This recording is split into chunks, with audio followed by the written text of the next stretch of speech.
Good morning to y'all. We're back out here on one of our properties. This is where we got the raccoons out of the crawl space a few weeks ago. Now, we currently do not have no renters in the house, so we have been authorized to come back in and take care of the roof line and the soffits and the gable vents, and to start trapping out the flying squirrels. So I'm going to show you here. We're going to be taking care of that little spot on the soffit that they've pushed up and chewed into. There's also another spot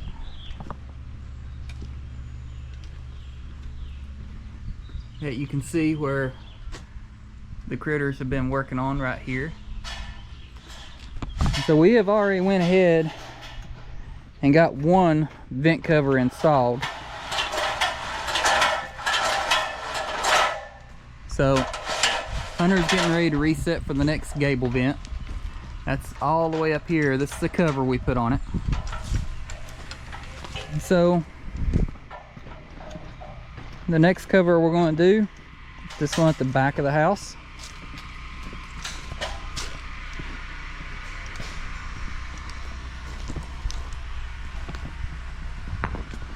We have this gable vent that the flying squirrels are going into.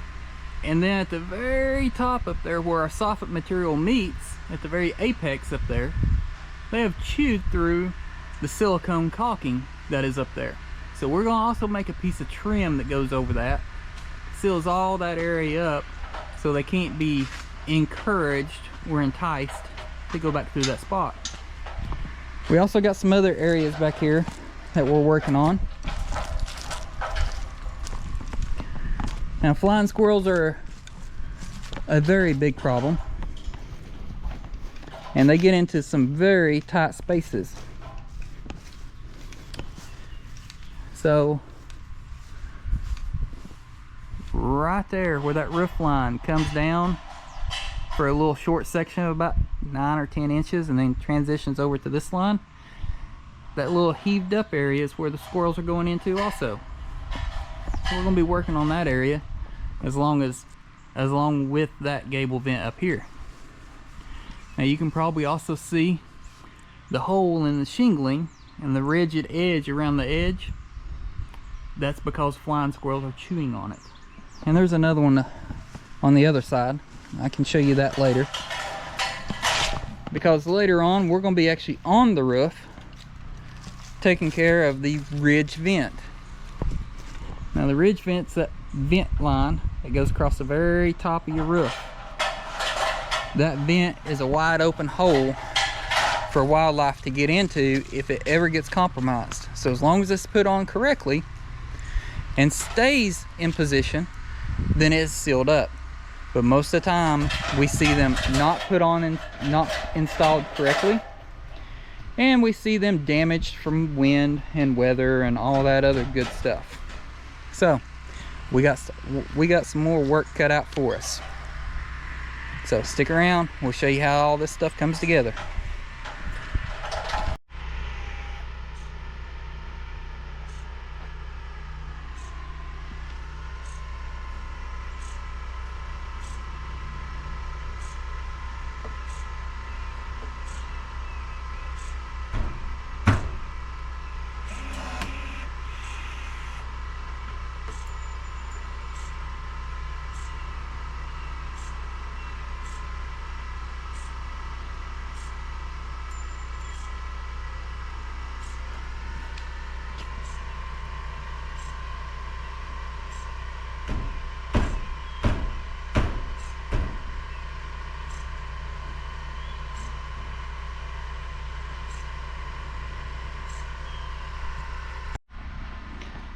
So just to give you all an idea, this is what our vent cover looks like for this job.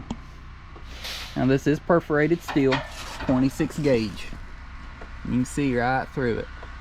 Still allows plenty of airflow coming through. Now the very difficult thing about these jobs with these octagon vents is making sure you get the measurements right to match up to the existing vent cover. Making sure the one stop sign matches the other. Yeah. Yeah. So typically if we're off just 1/8 of an inch on one side or the other, it throws the whole thing off. So I'm gonna go up here. We're gonna take a look at this right fast. Inspect his quality of work.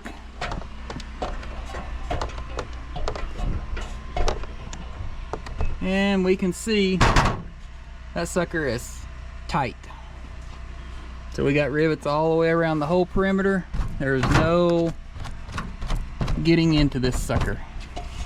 So now then, that little hole through the caulking right here, we're going to be sealing up this area next. So this is going to take some creative thinking on how to bend a piece of metal for this. This is a good example of construction materials and construction habits allowing wildlife in your house.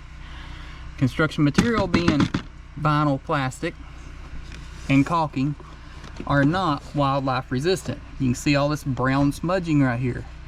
That's the oil coming off the fur of the flying squirrels as they're crawling into this. This is plenty big enough for a flying squirrel to go into. So, good materials, good sound construction principles, we can fix this problem. So, now I'm going to climb back down this ladder all the way down there and get back to work. Talk to you later. Alright, well, we got the piece of trim made up. Again, this is 26 gauge steel that we're shaping and cutting to fit up here at the very top. So I'm going to go up, get this thing installed, and let you see what the final process looks, or final product looks like. Alright, well, we got that trim all secured and in place now.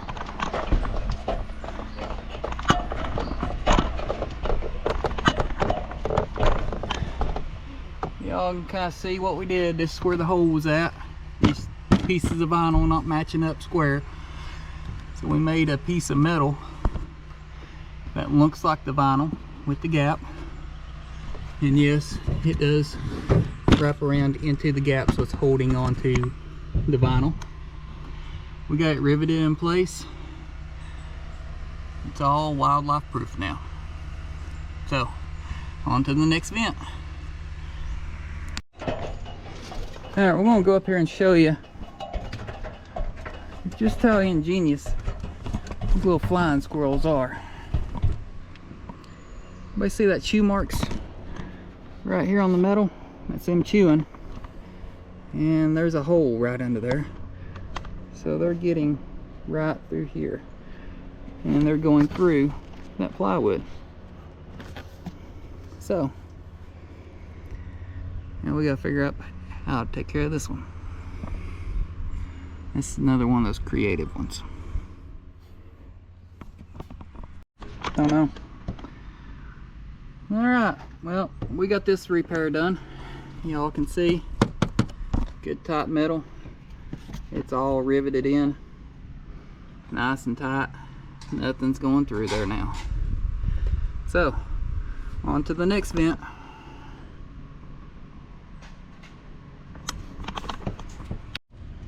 Alright, well, here's an up close and personal view of the hole that the raccoons and squirrels are using. Y'all can also see on that J channel, which is this piece of trim along the top of the shingles.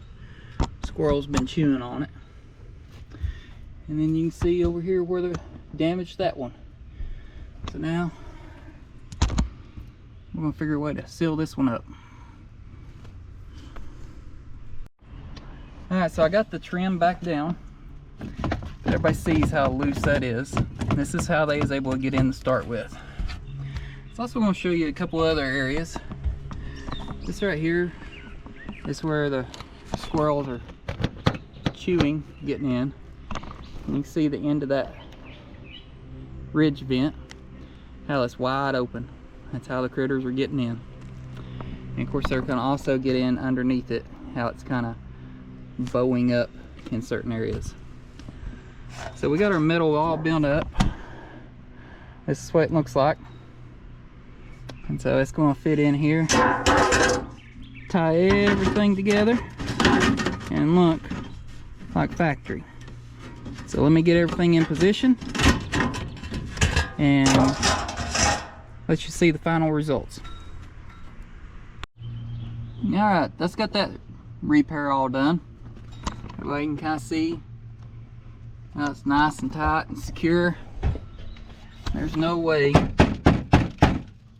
for nothing to get through that now. So, on to the next one down there. Alright, so here's the other soffit return that has been compromised. You can kind of see where the metal's been rubbing against the vinyl. And this is typical of most houses with these soffit returns. This J channel right here is what's supposed to hold this. So again, construction materials, construction habits will allow wildlife in your house. So with this one, we can pull this down, but the wildlife can still go through. See that? So we have got to come up with another exclusion piece. This is a typical piece that we make quite often to cover this up and seal this hole up so they don't go inside here. So let me get to it, get it built up, and show you the final piece. Alright, I was going to show you all this piece that we made up. You can kind of see the angles that we're working with here and how we basically do metal origami to fit all of these odd shapes and angles. So now it's time to wrestle this thing into place. And I'll show you all what it looks like in a minute. Alright, here's the final piece in position. There's the one up there. So down from the ground, throw this down. Down here from the ground level, this won't even be seen.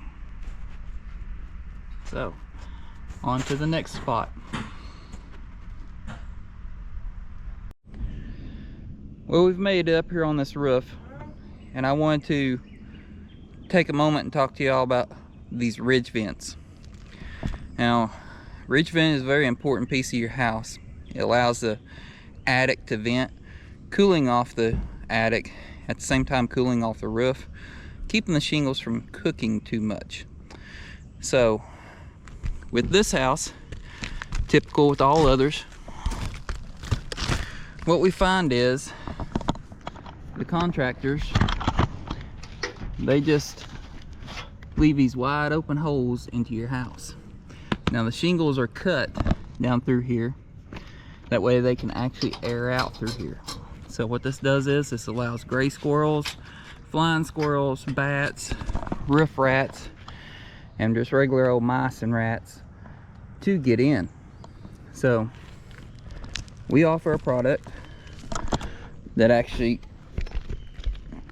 is designed to exclude this. Now we've already done it to this ridge cap and this one over here. We still like this one and the little one over there. So this product is made out of steel and it's powder coated. As you can see, it seals up everything. And now the way we do it, we actually cut and bend these pieces of metal to where it's one piece that will encapsulate the whole end of this ridge vent. So the ridge vent is still allowed to vent and work properly like it's engineered, and at the same time we're excluding it, that way no wildlife can get into it. So we're going to get this thing finished up and get off this roof, because let me tell you, this heat is killing us. So we're going to get this done. I'll show you what it looks like here in just a minute when I get this piece put on for the end cap. Alright, we have now got the starter piece on. This is our end. This is what it looks like how we seal it up.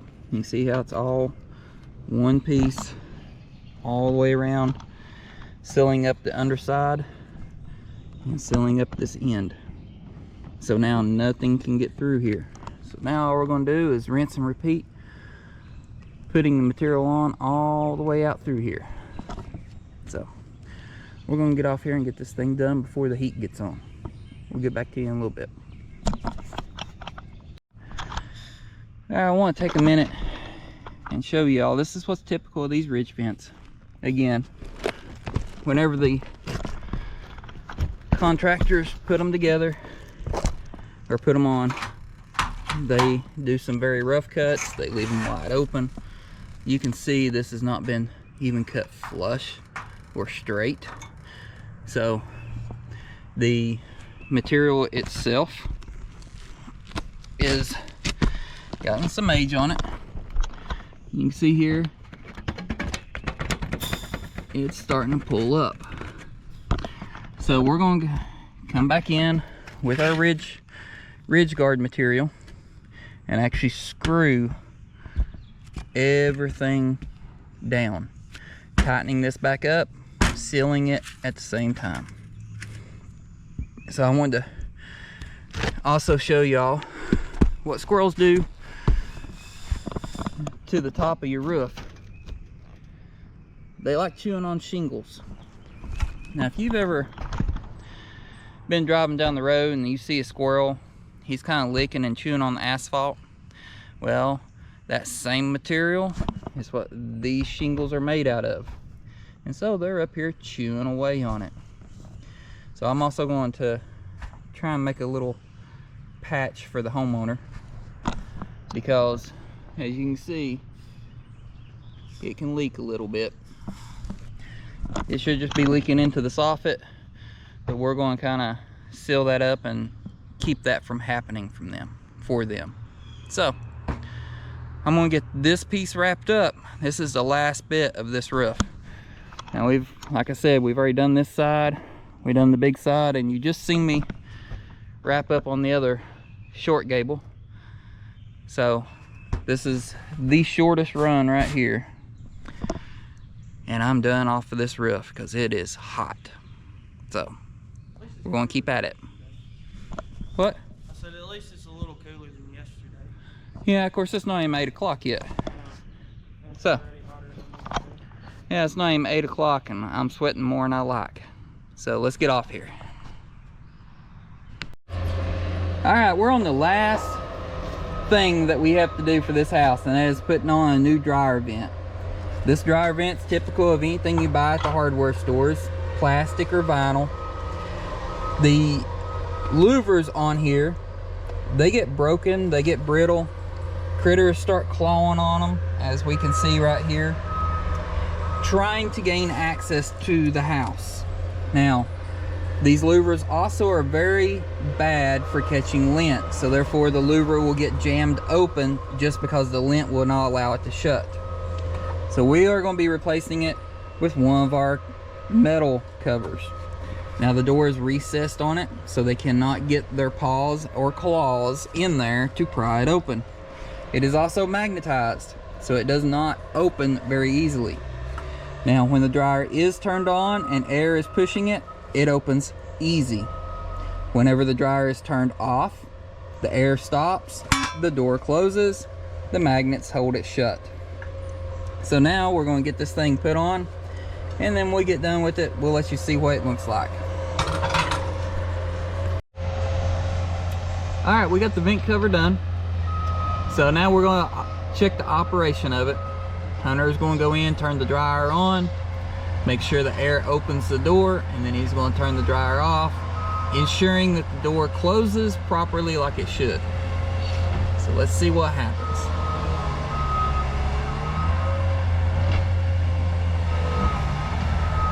Alright, dryer is turned on, the door is open. There is nothing here for lint to get trapped on, so it just falls freely. Now let's see what happens when the dryer turns off.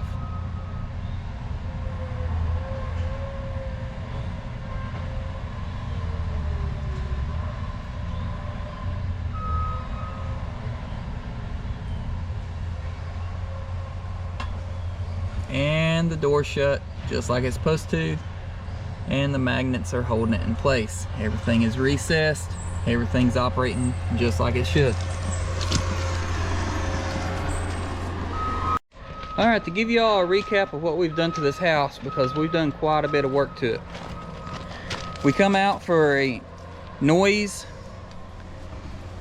in the crawl space. That was where we found the mama and the baby raccoons, got them out, got them all taken care of. Now, with our wildlife inspection, we also found flying squirrels and gray squirrels, and raccoons had been using the attic space in the soffit. So we did all those repairs. So we fixed that very corner up there. That's where flying squirrels were getting in. We put the dryer vent cover on. We put foundation vent covers on all the foundation vents, because that's how the raccoon was getting in. The raccoon was coming over here, crawling under the porch right here, going back this way, found a foundation vent underneath the porch, and then was going through it. We then come along back on the gable vents and took care of all the covers. We put covers on all of them. There was also some holes in the soffit material at the very top up there, so we also replaced that. Now, I'm not climbing back up on the roof, but you also seen where we took care of the actual ridge vents themselves, putting ridge guards on them. So this house is pretty well wildlife excluded. Now, here on the very front, where they had gotten in the actual soffit and gotten into the roof line, from down here on the ground, you can't hardly even see our repairs, but they are right there in that corner. And then we also have one over here in this corner. So if you have ever wondered the extent that is needed to go into taking care of wildlife in your house, this is pretty much it. This is a common example of what we see. And if you truly want the problems taken care of, you need to address each and every single one of them. All access points, all vulnerable points, and then even taking a few steps and thinking ahead and sealing up any other cracks and crevices as we go. So I hope this explains a little bit of what we do in wildlife control.